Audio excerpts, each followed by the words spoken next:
Imagine if you have your vision as the car with the right team. Imagine how quick that vision will come into the footsteps. Something that was taking 5 years takes 3 months. This morning is all about leadership and influence.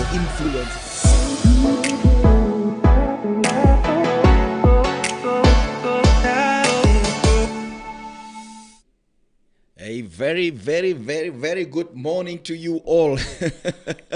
Unbelievable. This is the Inside Show with Carl Hendricks. And we are on every day, but my day is normally just a Tuesday, and I cannot tell you how excited I am to be here with you.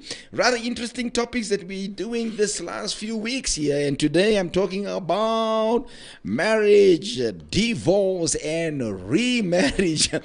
I tell you, everybody at some point will have to face all these questions, and sometimes people throw the D word so easily around. So in 2022, the stats in South Africa indicated that about 4 out of 10 marriages, yes, 4 out of 10 marriages end before the 10-year mark. So it's almost guaranteed that somebody watching us here by YouTube or live stream here today, out of this, there will be 4 people that will potentially stand in a divorce court, lest you don't do something about it early when you pick it up. We divorce just like the world.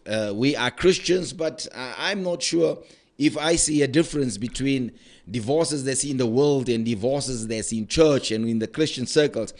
If you look at a stat, like in South Africa, 80% of people are Christians. 80%, you will never say, right? 44% of marriages ends up in divorce. More than 30% of the people who end up in divorce courts are Christians. People, I tell you, if there's a subject that we need to speak more and more about, is around the issue of marriage, divorce, and remarriage. And this morning with me in the studio here, I have a wonderful person here. This is his second time back. He's an author, and he is somebody that's really, really, really, really good at what he does. And that's the reason why it's always a joy and a pleasure to invite him back here. I have with me here this morning Bishop Mark Van Rooyen. He's the Africa Continental Bishop of Jabula worldwide, and he's also the senior pastor of Logos Worship Center. He's an author, international speaker, and a mentor and overseer of churches. I tell you, we have a fine person in the studio here this morning, and he's going to help us to unpack this difficult issue around divorces and marriage and marriage. A warm welcome, Bishop Mark Van Rooyen. Thank you so much for coming. Thank you so much for having me, Doc. It's such an honor and a privilege. Thank you for the opportunity. Great. What is it about divorce that God hates so much? Why did God allow divorces in the Old Testament, and why did Jesus reaffirm the sanctity of marriages again? Well, Doc, I think God was the first person that actually experienced divorce, and also he didn't only experience it once, he experienced it, well, according to me, about 5 times. First, it was with Lucifer. Then it was with the 1/3 of the angels. Then it was with Adam. Then it was in the Old Testament with Israel. And then in the New Testament with us, the Gentiles. Secondly, I think the reason why God hates divorce is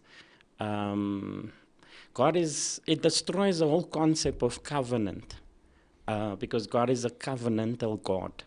And in Matthew 19 verse 8, Moses actually allowed divorce.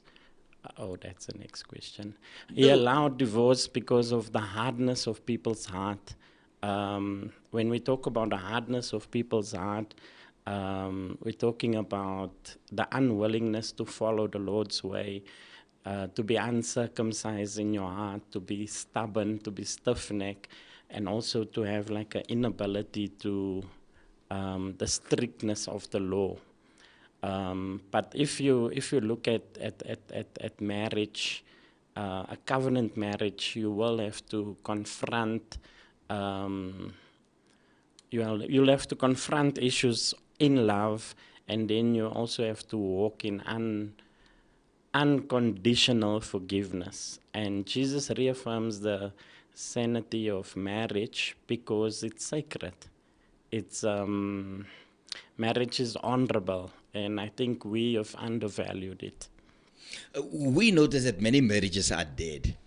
Somebody in a very light-hearted mode mentioned something like there are people who live to 80, but they died at 35. 35. Yeah. So after 35, or some people at 40, they don't find purpose for living anymore.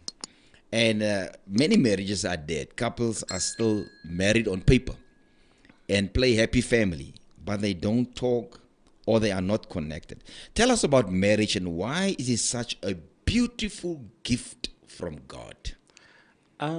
Well, marriage, one of the interesting things is when you look at scripture, God actually calls, Paul in the book of Ephesians called it a mystery. I like to call it's a collusion of two histories.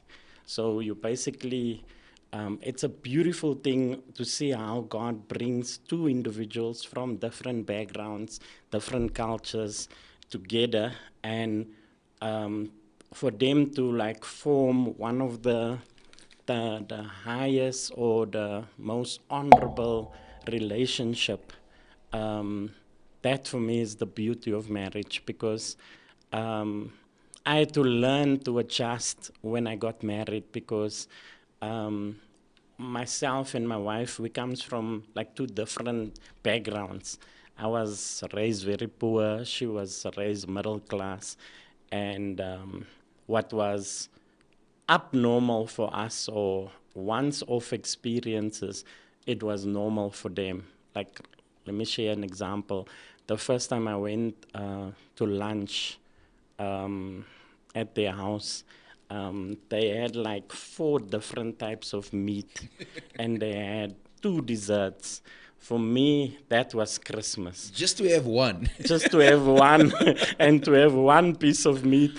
And for me, so I thought, that the people just trying to impress me, Then I went again, and it was like the same thing. Then I realized this is how the people live. And for me, it was completely a collusion of the two histories, because for me, I grew up poor. If we had one piece of meat on a Sunday, it was fine. Christmas, we might have like 3 or 4, but not every day. And then also, like, we used to have peanut butter and jam sandwiches. They had cheese, but it wasn't just like if we had cheese, it was any cheese. We didn't even know there was a difference. So for you, if you could just have cheese. If I could just have cheese. Tell me about that different background, a collusion of history that you call. Is that a huge problem in marriages? I think it's challenging, Doc, because you have to shift your thinking. Like, for instance, in their family, when they have to buy a car, I remember when we had to buy a car, I was looking at the second-hand market. They don't believe in second-hand market. Our father never drove a second-hand car, a brother, herself also. And here we're looking for a car. My first thing is I go for a second-hand car, because that's what I am used to. It's my level. And yeah, I'm challenged, because she says to me, no, we're going straight to the dealer. So it becomes challenging if you're not flexible and if you can't adjust. What's the common things that cause collusions in marriages? Things that stands out for you, that in your years of writing around marriages and blood covenant in marriages, what is the common thing that always take the beauty out of marriage? There's a number of things, Doc. There's like one, a lack of communication, which 87% of marriages fail based on how they communicate. Just on communication, just like, where do you think this whole communication thing freezes or stopped or stagnated? I think once we get married, because if I look at how much money I spent before I got married with Telcom and with Vodacom, in terms of a phone bill, because you would speak till the early hours of the morning. And once you get married, I think you get used to the person. Sometimes that's where there is a challenge. But I think you have to work on it. It's something you really have to work at. It's not something you can just leave. You have to be intentional about it if you're going to improve it. Because you get so busy, so you really have to make time for it. So that steals and robs the beauty of marriage. Just to sit down and talk. Out of my marriage and what I experienced is like, you started out lovely courtship, and with me, no cell phones. It was just telecom, and then your landlines and the long hours talking, where you travel, the tiki box, which you used to call the tiki box. We'll communicate and so on, and then you get into marriage, and then children, and then homework, and then primary school, and then high school, and then varsity, and then by the end of 20 years down the line, when do you finish high school? 17, 18? 18 years down the line, your first kid go to varsity, and so on. By that time, when they leave home and the nest is completely empty, I think that's when that communication thing kicks in. Because then you realize you don't know what to talk about anymore. But that's a very late state. Because if you look at the stats, it's within the first 10 years. How in the first 10 years could that be a problem in communication? Well, it's normally because of the busyness. One of the factors is the busyness, because you have children to raise, you come home, you have homework to do, you have house chores. I think it's when the children are small, you spend more time with your children. And I think some wives don't know a way to make the shift or the transition. And that becomes a challenge where they give too much time to the children. And by the time they have to invest in their own marriage, it becomes a challenge, because then they're tired and so on. So if somebody's watching out there and they say, that's us, we're not talking anymore, what should they do to get at least communication? And we're going to discuss the others shortly around what steals the beauty from marriage. And before we get to the divorce and all those stuff, but what steals the beauty from marriage around communication? What is it that couples can do now? If somebody's watching now and they want to hold this right here, because they really pick up from you that that's the dilemma in their marriage right now. They don't talk anymore. I think anything that you want to see happen in your life, you have to be disciplined about it. So I would say, just like prayer is a discipline, they had set hours, Acts chapter 3. And I think one of the things that couples can do is to have a set, even if it's a half an hour. When you come from home, you just cease from all the activities and just speak about, we call it your highs, your lows, what happened during the day. Even if you start out with basic conversation, because I think there's also different levels of communication, but we won't get into it. But I think if you make a intentional, discipline effort and say from 5:30 to 6, nothing is going to happen. We're going to just sit and we're going to talk. And it's good now with load shedding. With load shedding, it's even better. It will work out. You know what I was thinking is like, for us, we walk a lot. And that's our me time or our personal time. But what I've noticed is that you must be careful of what you talk about. Because communication can be about everything except the two of us. Yes. So you can talk about church as a pastor. You can talk about congregational members and solutions. You can talk about counseling. You can talk about hardship of the economy. There's really a dozen of stuff that you can really, really discuss. what will be a guideline for a couple, at least to make sure that they stay within the perimeters, trying to understand and know one another? I think, Doc, it comes with time, number one, because you have to develop in communication.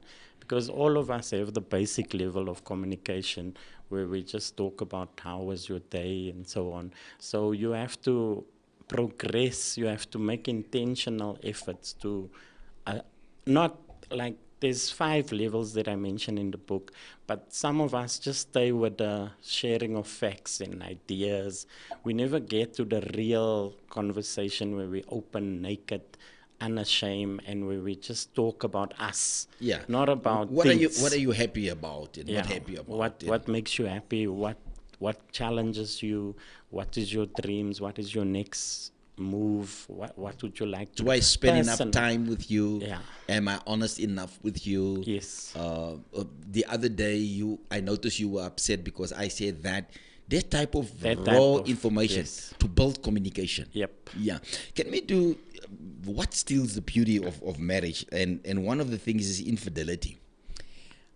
Is that a serious thing lately in marriages these days? It still is, Doc. Well, it has always been because trust goes out of the way. But also more than that, it's not just, we know there's soul ties, it also gets formed, which becomes a matter of deliverance afterwards. So infidelity is still, there was a reason why God said, you shouldn't look for sex outside of the covenant of marriage because of the complications that comes with it. One being the soul tie that gets formed with the other person. And obviously, I think the devil, in his pursuit and trapping the people, he always makes sure the sex is always better outside than within the marriage. So, and that's all part of his strategic plan to trap you. Do you think couples are honest enough to discuss the situation around sex? And what I've noticed in research, I was shocked to see the stats that more married men go for prostitution than unmarried or not married. So more married men open themselves up for prostitution. Why would they do that yet they are married? And lesser people that's not married will opt lesser for prostitution. So that's a question that I would love to know, because if you look at infidelity and what's happening there, don't you think there's a lack in the bedroom in communication? Is there something wrong? Because what are we looking at? We're looking at tools to save marriages. We're looking at we were just around communication. Now we on infidelity. Must couples come together and sit down and or are they shy to discuss it, or will they come across as not spiritual when they discuss it? What is the problem around the sexual aspect in marriage? I think, Doc, it's also most of it has to do with how you were raised. It comes into play because some of us were saved all our lives and we were never exposed to certain things, and that can become a problem when you become too religious, and even towards like wives that has maybe been raised in the church, because that's where the majority of the complaints come from husbands. My wife is raised in a church. The way she dresses puts me off. So I think you have to openly, it comes back again to the communication level. You have to openly talk about what is acceptable, what is your fantasy, and see if you can meet it within the covenant of marriage. You know, the interesting thing, if you read Deuteronomy, I think it's 24, where God actually gave the husband a year. A man was not allowed to go to war. He was not allowed to go anywhere. God gave him a year to figure out how to bring pleasure to his wife. So if God... I tell you, in today's life, if you'd give me a year of I think sometimes you knew that. You just need to be off. There'll be maybe another nation. Yeah, but infidelity is a serious issue within the perimeters of marriage at this point in time, and it falls a lot of because it's typically third party stuff because that's what it's all about. Then finances. That is also something that takes the beauty out of marriage within the economy for where we live and what's happening right now, and the level of expectation. What's your experience around the financial issue and the beauty of marriages? Obviously, if there's no budget, that's going to be a bone of contention, because that's where intense fellowship will come from, because there's no plan for the family, there's no plan for... so I think a budget is key, Doc, because even to include the children in the budget, because sometimes they put unnecessary pressure on it. The budget is definitely one. Then also, I think, because this is the other thing, there's a lot of insecurity, more so on the side of a man if a woman earns more. Because, and that's where we have to come back to the preparation stage for marriage, where you need to be so confident and comfortable with who you are before you go into marriage, so that won't be able to be a factor. But for men, it becomes a factor if a wife earns more than the man. But for me, it's our money. If I can talk Afrikaans, eer die geld. You don't have to be intimidated, and that's where a lot of men find themselves. They find themselves intimidated because the woman earns more than them, and then they withdraw from participating even in the budget.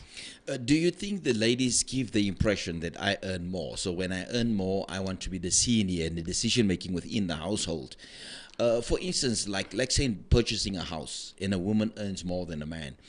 Of course, the bank is going to approve it based on her scale, her salary scale. There's some kind of effect on that, have some kind of effect on a man, and sometimes men don't know how to behave and what to do with that. Even if there's an agreement that it's okay if you earn more, but when it gets to the nitty gritty stuff, you feel lesser man. What can men do out there if there's a situation? Do you think open talk will help? Honesty will help? Or even if the lady don't give the man that feeling, why must he feel that way?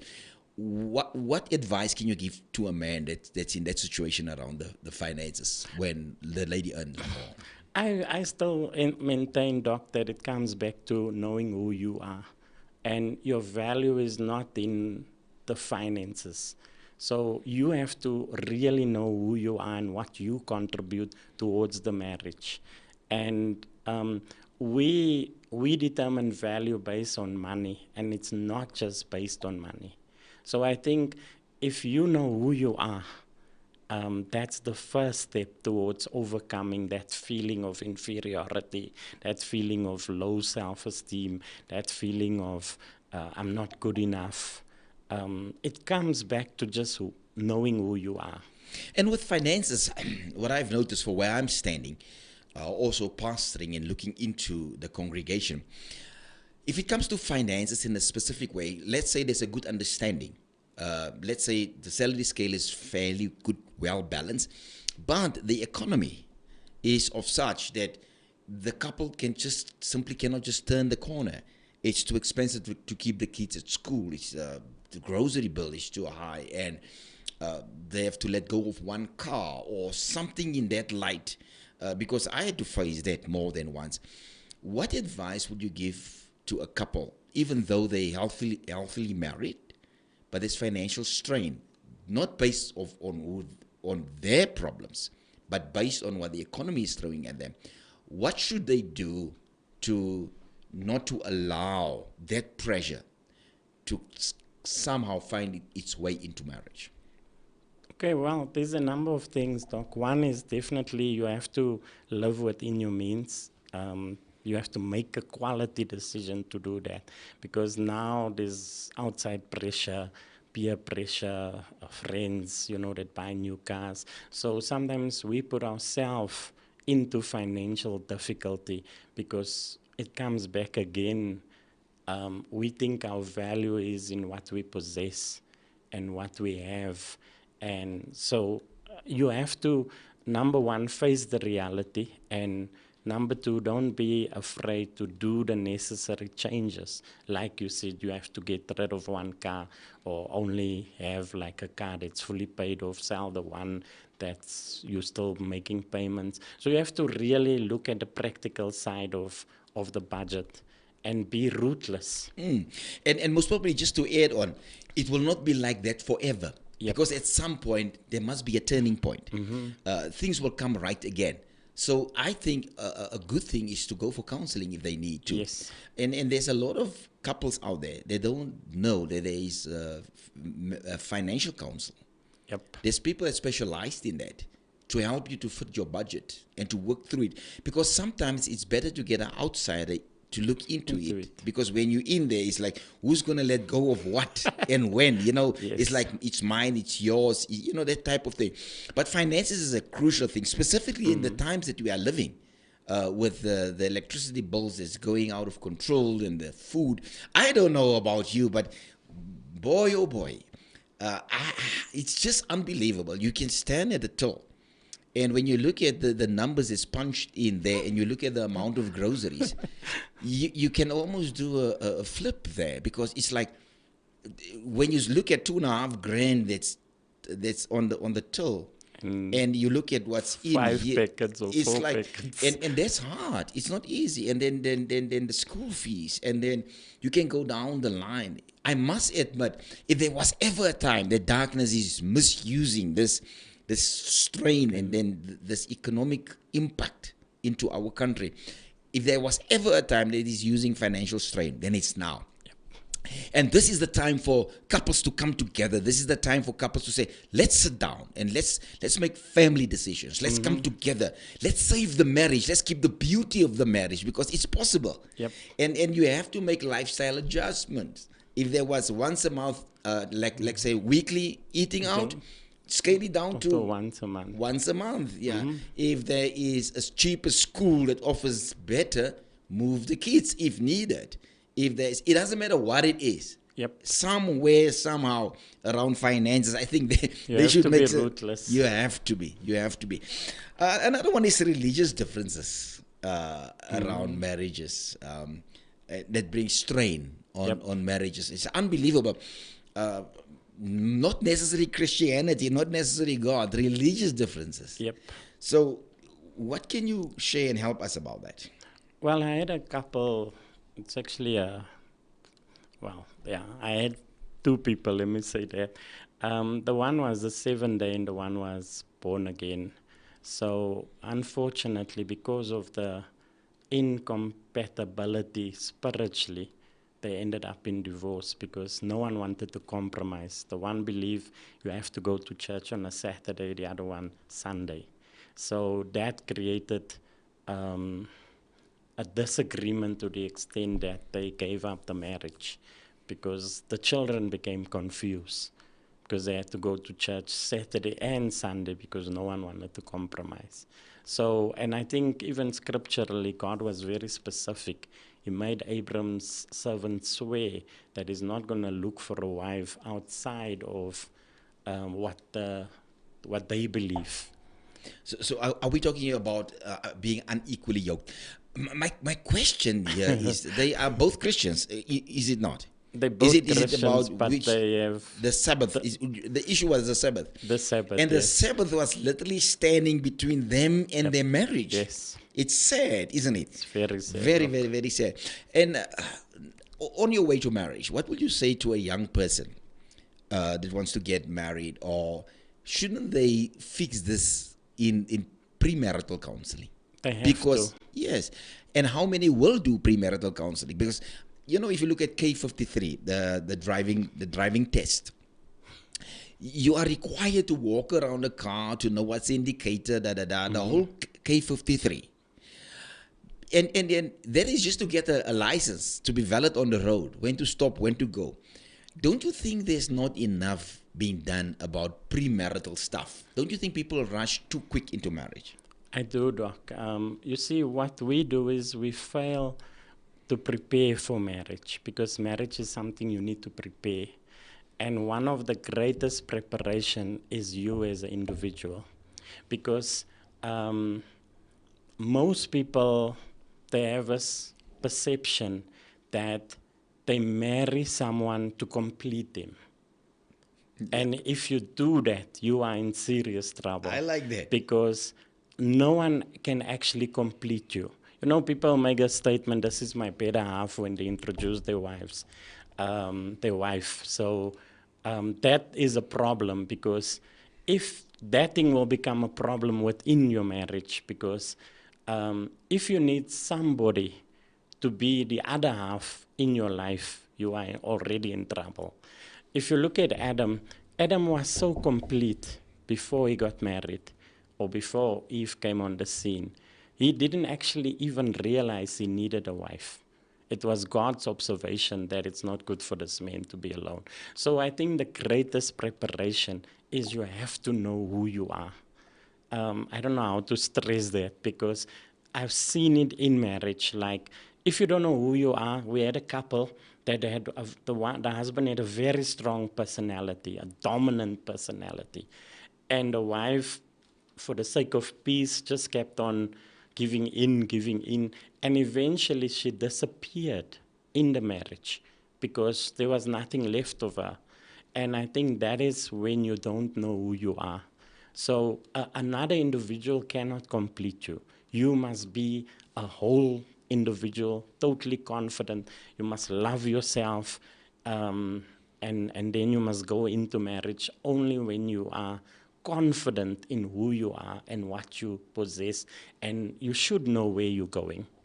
And if you just on the point of religious differences, if it's a misfit, it's not going. The marriage is not. Marriage will not fix the misfit. If there's a misunderstanding in before marriage, Yes. it will not disappear in marriage. No, it's going to get worse. It's going to get worse. Yeah.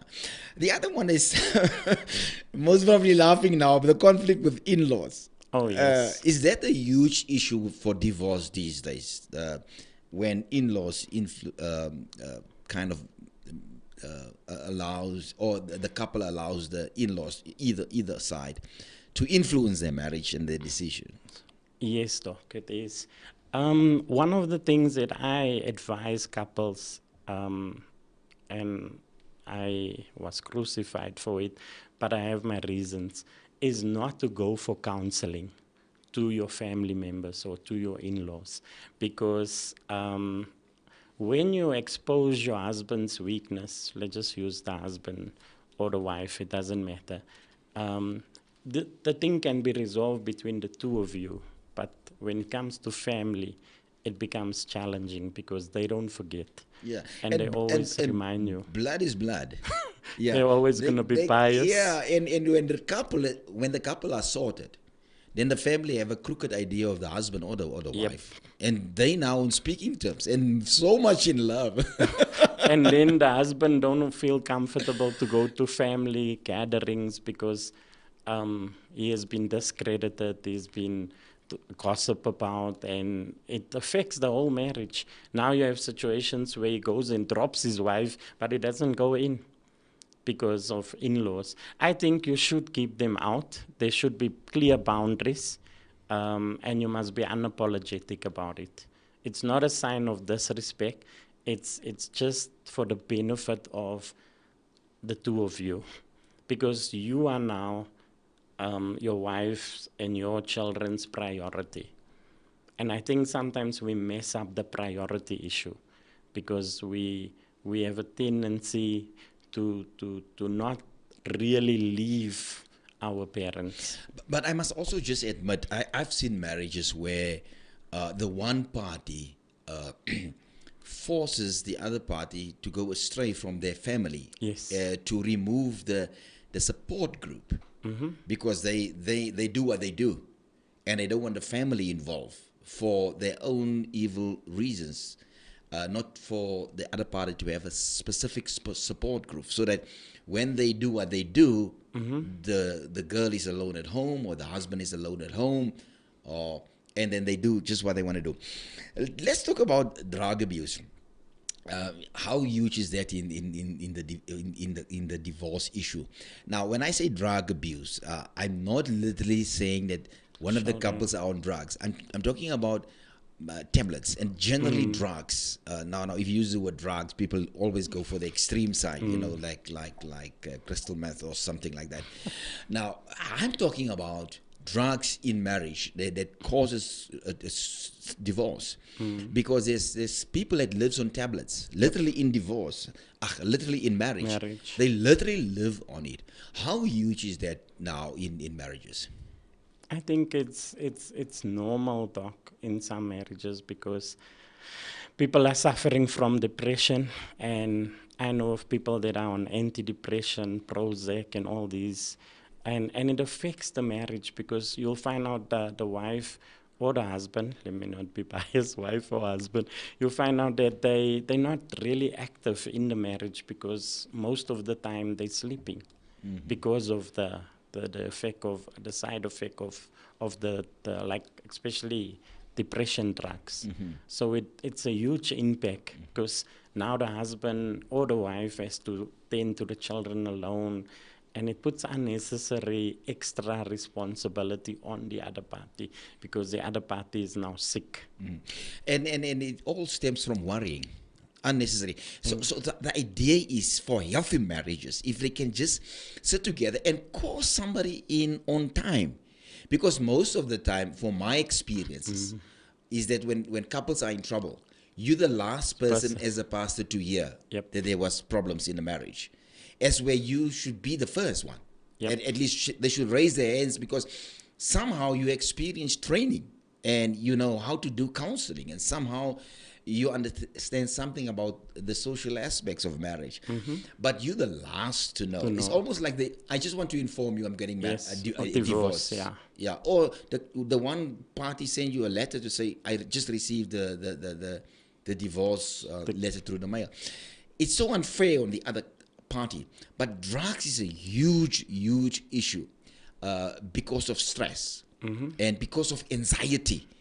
And it is precisely because they don't talk.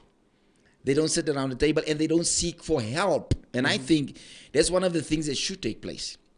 I agree. They should reach out to somebody for help. Yeah. And the other one is priorities. How they prioritize in the house. And that's a huge issue with couples, because they don't see eye to eye on what is a priority. Let me use a simple example. The stove is not working for so long.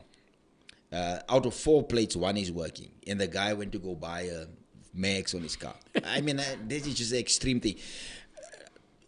Just share a little around priorities. You know, where I had some experiences which was not good when it comes to priority was, I have to now be so careful, was when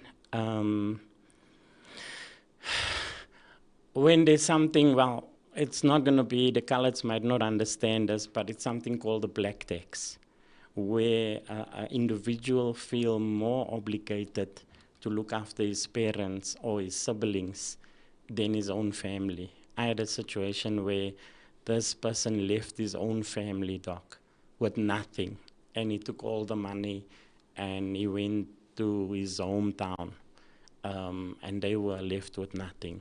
So I think that is more or less also a challenge, and that's why it's so important that even if you do get married with the opposite, with like a different culture, that you'll have to try and understand the culture before you get into it. So definitely priorities is key. I think we mess up the whole covenant of marriage because we don't put our spouses first. We put our children first. We put other people first. We put we do things for our family that, and sometimes we do it secretly. And then when it comes out, it's intense fellowship. So I think it's key that we have to go back to the priority which is God first, then your wife, then your children, then the others. So what is also key when I teach on marriage in the workshops, I emphasize that your family now is your wife and your children. That's your family. The others become extended family. And sometimes people turn it around. They make the extended family Their the family, and their first family as a priority is not the family. Now, let's talk a little about remarriage. So we were all the time on marriage, Marriage, because yeah. we're talking about marriage. Divorce, we were talking about reasons for divorce, and most probably we're literally scratching the surface here today. Yes, And yeah, but I hope this program will help somebody out there, because for me, it's the beauty is to save a marriage. The beauty is like to get to a clean slate and say, you know what, admit when you have mistakes, go find some counseling, seek for help, fix the marriage, because it's easier to fix a marriage than just to start over. You know, I'm laughing at this. I'm laughing at this. When you grow older, and you grow old with your woman, and I'm 60 now, to remarry at 60, and most guys that remarried at 60 married somebody younger, and the cycle starts over. Literally starts over, because the person that's younger, like 10 or 20 years younger, you need to learn to know one another. It's just an uphill. It's not the easiest thing. But my question is here, can you remarry? And we're really coming from a Christian perspective here. When you are guilty, when you are the guilty party, and who caused the divorce? So can you remarry? Because there's always an issue, textual. And some people throw the text at you and feel like you can't remarry. What's your take on Christians remarrying?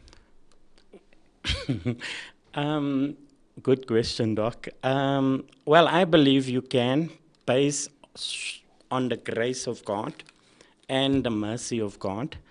The reason being is divorce is not the unpardonable sin. We've made it the unpardonable sin. And because of that, people have a tendency to say you can't remarry. I believe, the scripture is clear. If you look at 1 Corinthians 7, verse 9, Paul deals with the issue of whether you must stay single and burn or rather get married. And he's speaking to the unmarried, which could include the divorce, and he's also speaking to the widows and those that are single. So I believe, yes, you can. There is scripture we can use. Moses, well, if we don't want to go to the law, but if you read Deuteronomy 24, the bill of divorcement was actually issued as a result of protection for women, because women was not protected. And then also, if you read John chapter 4, the woman at the well, Jesus specifically called her husband and mentioned that she was married 5 times. Now, we don't know if the husband died. There's no elaboration on the scripture, but that is proof that God can even use a divorced person, because he used that woman to change a whole city, not just one individual. The whole city came and saw, because he used the testimony as bait. And there's a lot of ladies out there, and I know in the church circles, they are scared to remarry because they use some text out of context. Did you ever experience somebody that's really in love with somebody, but you think that she's going to sin or he's going to sin against God? Yep. No, you see, this is where the challenge comes in. When you teach on marriage, Doc, what we've done is we taught marriage based on the law. But if you look at how Jesus approached the subject, he taught marriage before the fall and after redemption. Because if you teach it on both sides, before the fall, that's before Adam's sin, and after redemption, after the cross, things change because we are in a different dispensation, number one. So when they asked Jesus about divorce, look how smart was he. In Mark chapter 10, verse 6, he takes them back to creation. He takes them back to before the fall. And that is key to teach marriage and teach divorce. If you don't teach it within that context. Explain the context for those that's watching. What's the context of taking them before? Before, because that's what Jesus did when they asked him, is it lawful for a... that was a trick question that they asked him. And it was tricky in a number of ways. One, if you understand the background of the text, they were actually trying to establish which view he was holding, because there was two dominant views based on the two rabbis, Rabbi Hillel and Rabbi Shamil. And the one had a view that you can only divorce because of adultery. The other one had a view you can divorce your wife for any reason. If she looks at another man, you can divorce her. And when they asked that question, they were actually trying to trick him to see which school of thought is he going to go. And then the second thing that they also, that is maybe not clear, the place that he found himself in also became challenging, because it was the same place where John challenged the king's marriage, the same region. So they wanted to also maybe accelerate his sentence, because they wanted to see if he's going to say something that's going to contradict what the culture of the day was. So when we talk about you have to teach marriage before the fall and after redemption, if you teach marriage based on the law, even Romans 7 talks about it, you can't win, because the law has been fulfilled in Jesus Christ. And if you look at the only other person that deals with marriage after the cross is Paul, and it's 1 Corinthians 7. Jesus introduced adultery as divorce, as a reason for divorce. But if you really look under the law, that was not a reason for divorce.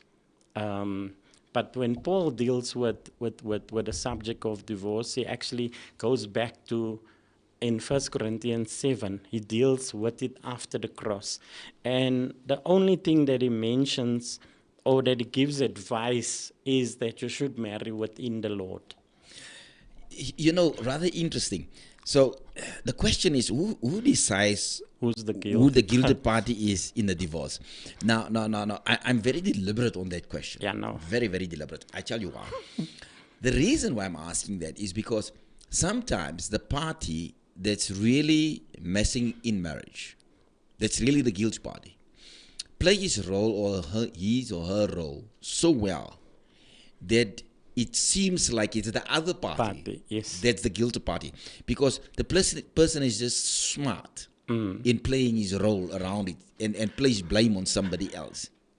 Okay, Doc, my answer is going to be different. We normally have a proclivity to say that the person that has committed maybe the adultery is the guilty party. But if you go back to Scripture, God actually holds the man responsible and accountable for whatever happens in the marriage. Let me say that again. God holds the man responsible. Even though we say both is to be blamed because marriage is a union of two people. But if you look at Scripture, God holds the man. And where do I base it on? I base it again on, at this time it was the fall.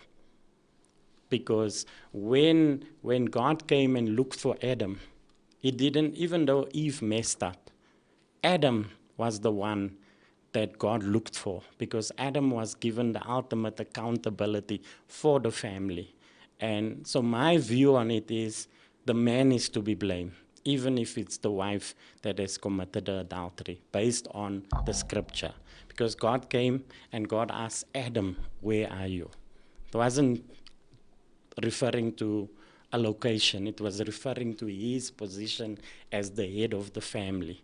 Where are you in relation to your headship? Because you were supposed to silence, you were supposed to, in actual fact, you had the ability to send Satan back to his kingdom, but you failed.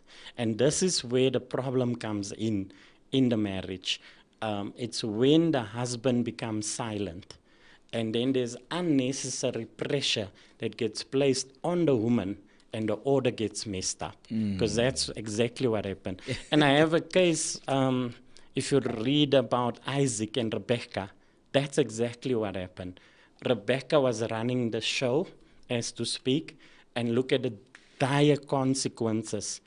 They were twins, but they never had opportunity to dress together. They were separated for 20 years because of a scheme. But here again, I blame the husband. The husband was passive. The husband was silent. Same thing happened with Adam. So that takes us back to headship. So what do you do when the husband plays his role? It's just a question. The husband plays his role. Okay. He's committed in the house. He oversees. He stands up. But the woman comfortably just say, "I don't love him anymore." That's it. There's got nothing to do with adultery. She's not involved with anything fraudulent. She's out there. She just say simply, and I've seen that. Mm-hmm. They just say, "I don't love him anymore." How could the man be responsible for that? Well, I was just giving the scriptural example, but that does happen, Doc. It's a reality. It has happened to so many couples. I think that situation can still be rescued if there's counseling. I had a case like that, and I didn't give up on the couple. I spoke to the husband because he felt like there's no more love in this relationship. Then the thing comes back to, we don't marry for love. That's where the other thing is. When you marry a person, you must marry, number one, for covenant. Number two, you marry because you can't live without the person. Love is not part of building a good home. Yeah, you. Because the Bible I'm says... not sure if everybody will agree with you out no. there, because you know what? I thought, if you look at John 3 verse 16, for God so loved this world, he did whatever he did because of love. There was no, and the covenant and all the other issues flowed afterwards. Don't you think love is a predominant aspect of marriage, or where am I missing? Am I missing something here? No, I'm not saying it's not important. It has a role to play. Mm-hmm. But if you look at the book of Proverbs, it speaks about three things. It speaks about wisdom, knowledge, and understanding that builds a house. Mm-hmm. It's definitely, it's a factor, but you cannot love unless you apply the agape love of God. So when I spoke about covenant, I'm referring to the agape kind of love, because there's 4 different Greek words for love. Okay. So we concentrate on eros, phileo, storage, but you cannot base a marriage on those 3. Mm-hmm. And that's when people talk about love, they refer normally to those 3. So when I talk about covenant, we refer to agape love. Mm-hmm. That's the only thing that's like the glue for the marriage. Few people getting married these days. Yep. And people opting for common law relationships. People get married when they are older, and also when they get married, they don't want to have children. Yep. Now, am I right if I say our conversation here is around Christians? Yep. That's the basis of it. Now, you find people who married later, in all fairness. So what do you say to somebody out there that's actively involved with sex and proudly say, "No, I'll get married later," because of the activity around sex? Let's hope he gets saved before he dies, because obviously that's what Paul was referring to about. He says clearly that if you don't have self-control, then you should rather marry. Because if you don't, you're living in adultery. and the consequences is devastating. And these days, Christians don't think that's adultery to have sex before marriage. They Yep. just actively involve, and then that's why they don't need a husband. They say, I Yes. don't need a husband.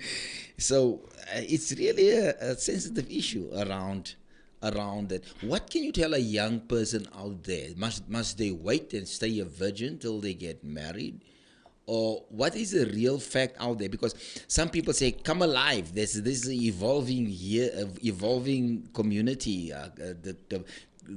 The Bible should evolve. What is your stay there? And on that note, I want to invite somebody into the studio that's going to ask frequent questions. Questions. Yeah. Okay, Doc, that's why marriage is a blood covenant. If you look back, I made a statement earlier that in Moses' day, adultery was not the reason for divorce, because in Moses' day, adultery was punishable by death. They had to stone the woman to death. So in Deuteronomy 24, verse 1, they speak about uncleanness. So uncleanness was the real reason for divorce. And my understanding of uncleanness in that context has to do with, because if you read 2 chapters earlier in Deuteronomy 22 or 23, when the parents, because it speaks about an accusation, I know where I'm going, just bear with me.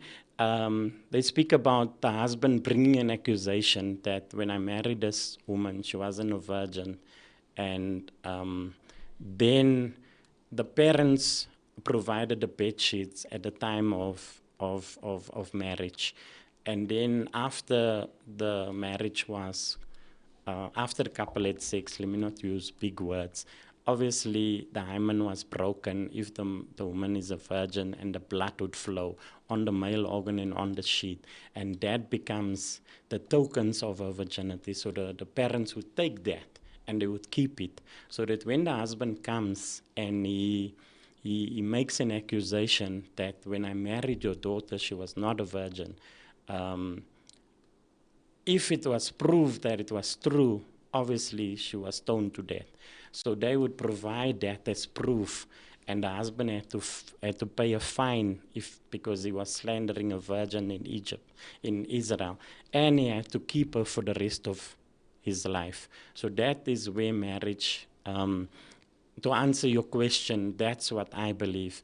You have to, if you can, I know it's like almost a sin to be a virgin at the time of marriage, but if you truly understand the covenant aspect of that, because that's why marriage is a blood covenant, because of the hymen that gets broken for the first time when they had sex, and that becomes the sign of the covenant.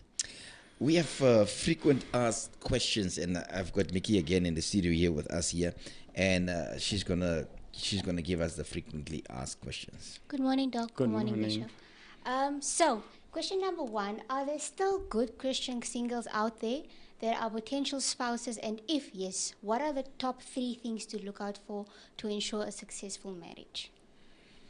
Now, we're going to kind of rush there. What you actually wanted to know is that I'm a Christian single lady. You want to know, is there still a Christian man for me? Or you're a Christian man, you ask, is there still a good Christian woman out there?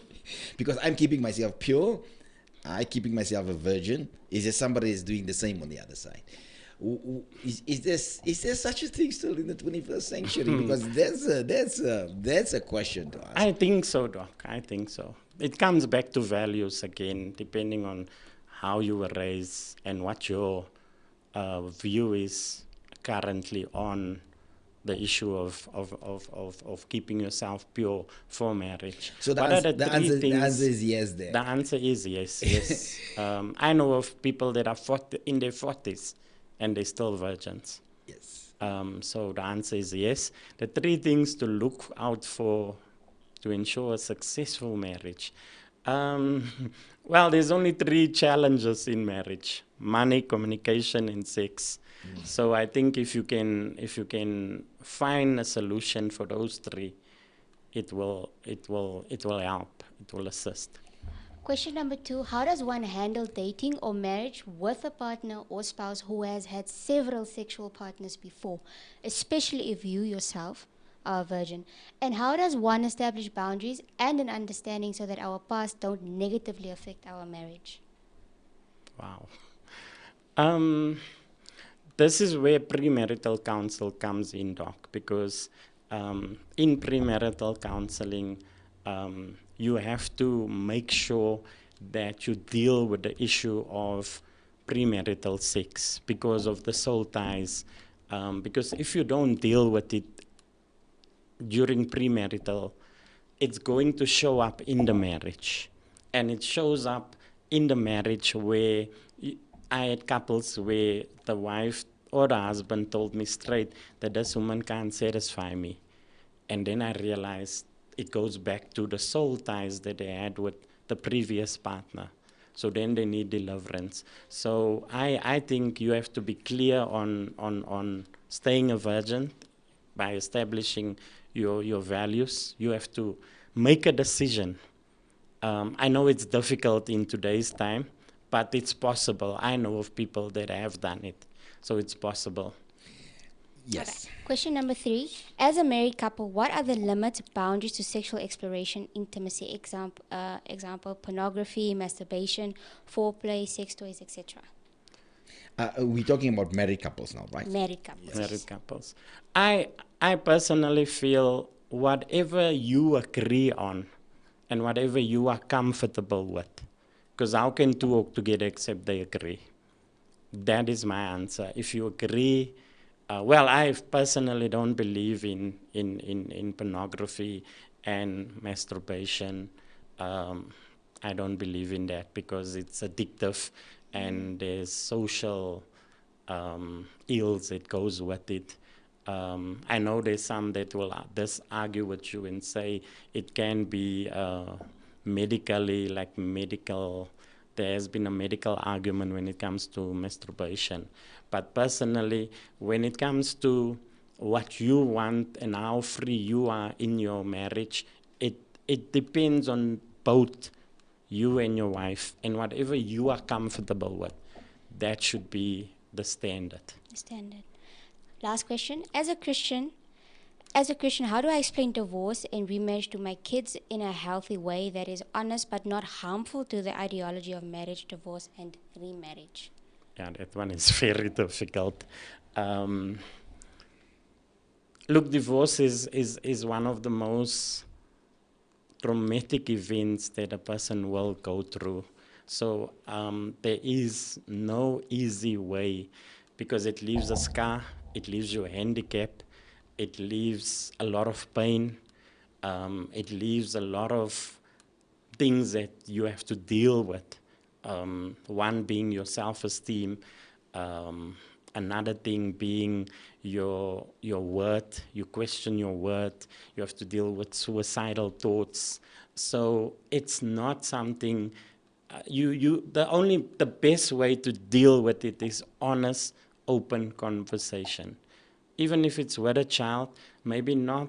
You obviously have to use the wisdom of God, but children are not ignorant, so you can't treat them that way. So you have to sometimes be open and honest with them, especially if they're a certain age, because they do understand that it is a reality. Because all of us know someone that has been divorced or has been affected by a divorce. Well, ladies and gentlemen, thank you, Mickey. Kind of you. You know, Doc, there's one thing that I just feel that we need to deal with because I know it's a contention. I know our time is up. You go ahead. It's the issue of, can someone serve in a leadership position being a divorced person? Mm-hmm. And I know that's a trick question. But I want to answer it this way. And normally they use 1 Timothy 3 verse 2 as a disqualification, that the person must be the husband, the overseer must be the husband of one wife. And obviously, depending on how you interpret the text, because there's different interpretation of that text, which I will not go into because we all have different views. But one of the interpretation is that it didn't deal with the marital status, but rather with the moral issue. But I wanna go because this is where we have gone wrong. We've isolated and disqualified people based on one function or one requirement. And if you look at a deacon has 13 qualifications. Overseer or a bishop has 15 qualifications, or an elder. And the difference between the two is the two is the ability to teach and the ability to govern or rule. But my argument comes in, why do you use that one function to disqualify the person, whereas there's 13 other functions that are never used in church as a disqualification? So my answer to that is yes, the person can serve, because if you look at Paul, one of the qualifications in the list is you're not supposed to be a violent person. But we know Paul was a violent person. And if we would have disqualified Paul, we would have not had half of the New Testament, or 3/4 of the New Testament, 2/3 of the New Testament, as well as all the letters and the Revelation. So Paul would have been disqualified based on his violent nature. But this is where we come back to where we spoke about after the cross. If you read Paul's defense, 2 Corinthians 7 verse 2, he uses strong words. He says, I have defrauded no man. I have wronged no man. So he understood the reality of the new birth or the new creation. And he understood that whatever I've done in the past, it's in the past. God himself says, as far as the east is from the west, so far as I remove my transgression. But people always have that tendency to bring up the past. So why disqualify a person based on one function where there's 13 or 14 or 15 that the person probably could? Because no one is exempt from, even if you look at that list, no one is blameless. What you really say no one is is above reproach. Yeah. It's grace. What you really say is, if you are so strong on one, yes, be strong on all. All of them, yes. That's it. What is your message to unmarried people and young people who are growing up in this culture of divorce? Because, I tell you, it's so painful to look at the kids. And one person said, must I stay married because of the children? That's not what we say. But now, there's a new culture that's developed. Mm-hmm. And if you look at the amount of people that goes through divorce in the divorce courts per year, as I mentioned earlier, out of 10, 4 people will, in the first 10 years of marriage, end up in divorce case. Lest we don't have more conversations like this, where Christians can come together and be honest and say, listen, I'm putting my hand up, I'm in trouble, what can I do? And how should we do it? So what's the message to youngsters there?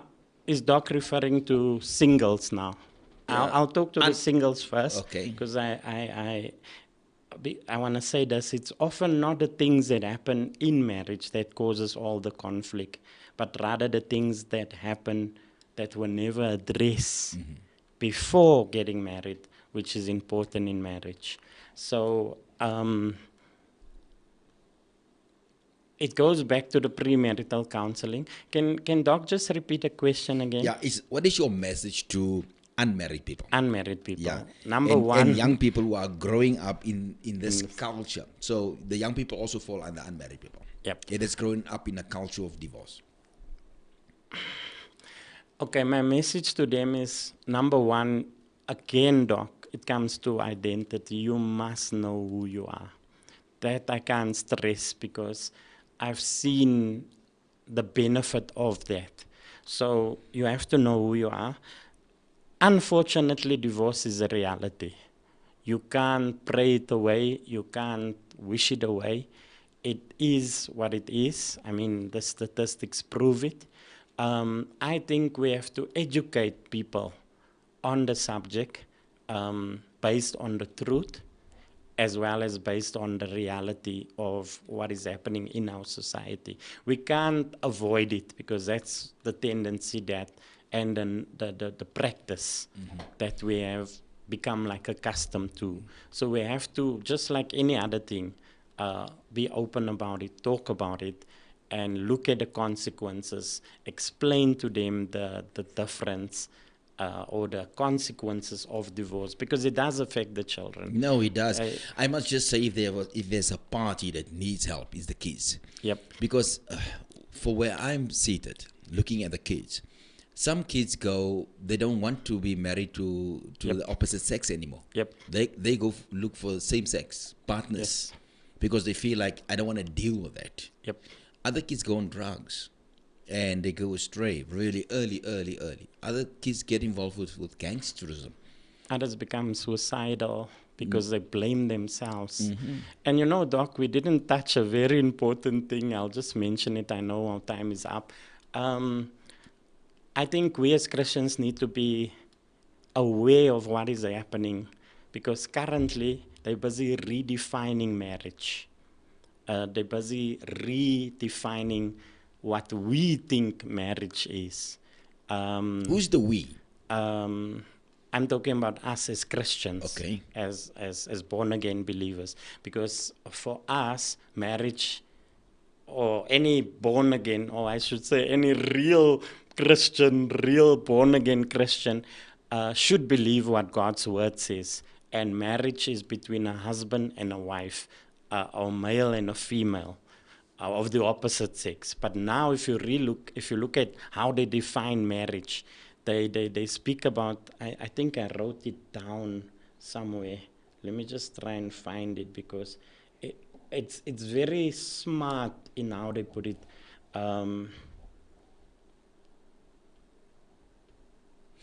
But I'll just mention it because of time. They basically say marriage are between two people. It's now no longer male and female. It's between two people or spouses. And that is to promote the gay agenda. And I think we have to be unapologetic, because what they do now is they basically brainwashing us. If you look at media, every program on TV has a gay agenda or a lesbian agenda. You can't find a program where that thing is not being promoted, because they're trying to brainwash us and contaminate what we believe. So we have to be unapologetic that marriage is still between a wife and a husband, or a male and a female. And it is God's institution. God asked for that. Yep. Bishop, I know you are full of information and you want to share a little more, but time has passed and we need to run. And thank you so much again for availing yourself every single time when I ask you to come as a guest on my show. And thank you so much for your availability towards marriages and couples out there. Your books that you have out, where can they get all of it? At the moment, only at the church. Unfortunately, our website is currently under construction, so soon it will be available there. But they can just inbox me for now. How will they know? How will they get hold of you? Is there a number that's available, or I'm sure you don't want to give your cell number? It's just they can inbox me on Messenger. Is it under? Will they find you under my name, Mark Van Rooyen? Mark Yes. Van Rooyen. Look for Mark Van Rooyen, and if you need marital counseling, if you need help, if you're out there and you struggle in your marriage, put your hand up and say, I need help. I need help. Are you open for stuff like that? I see now lately you do a lot of marriage conferences. I do workshops, Doc. The counseling is becoming a challenge because of time. So you suggest somebody gets to the workshop? Yes. The minute they see you somewhere, they need to get to a workshop. Yeah. And because you need to fight hard for your marriage. You have to. Like anything else. Yep. Like the way you fight for your finances, for the way you fight for your kids, the way you fight in the economy, the way you fight for your job, you should fight for your marriage as well. Exactly. Well, that's all that we have time for, and thank you so much for everybody out there. Thank you, Doc, for Thank you so having me. much. I really appreciate it. I hope we did justice. No, I know no. we didn't touch Yeah, it's half we of the were issues. scraping this Yep. scraping little. But the thank you surface. so much, Yeah. Doc. Yeah, thank you so much, everybody. Thank you for tuning in here today. And this is Carl Hendricks tuning out on the Inside Show. I want you please to subscribe, hit that bell, and then you every time when I'm on, you will know. And I know sometimes we deal with sticky issues, and it's sometimes not easy, but the best thing is to face it and to work through it. From me to you, thank you so much for tuning in. I love you, mwah, and God loves you best. You take care. Have a super day. Imagine if you have your vision as the car with the right team. Imagine how quick that vision will come into the footsteps. Something that was taking 5 years, 6, 3 months. This morning is all about leadership and influence.